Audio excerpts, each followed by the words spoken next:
રાજકોટ શહેરમાં તિરંગા યાત્રા કાઢવામાં આવી। શહેરના બહુમાળી ભવનથી યાત્રાનું પ્રસ્થાન કરાવવામાં આવ્યું।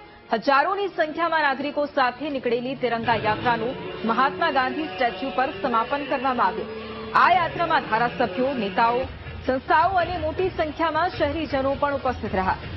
યાત્રા પૂર્વે શહેરમાં નાગરિકોને તિરંગા વિતરણ કરવામાં આવ્યું અને તિરંગા યાત્રાના રૂટમાં નાના મોટા 12 સ્ટેજ ઉપર सांस्कृतिक कार्यक्रमों पण योजवामां આવ્યા। आ तिरंगा यात्रामां जोड़ायेला धारासभ्यो, नगरसेवको सहित अग्रणीओए हाथमां राष्ट्रध्वज लईने भारत माता की जयना नारा लगाव्या हता।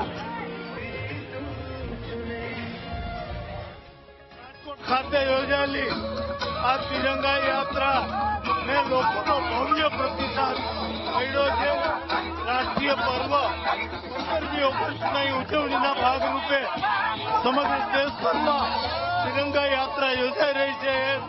નિમિત્તે રાજકોટની આ તિરંગા યાત્રા સફળ થઈ છે। સૌ રાજકોટવાસીઓને એના માટે ખૂબ ખૂબ અભિનંદન આપું। હર ઘર તિરંગા એ નરેન્દ્રભાઈ મોદીએ જે આહવાન આપ્યું, રાજકોટવાસીઓએ ઝીલી લીધું છે। આજની યાત્રામાં રાજકોટના હજારો લોકો તિરંગો લઈ રાજકોટના રોડ પર નીકળ્યા છે। હું સૌને શુભકામના પાઠવું છું।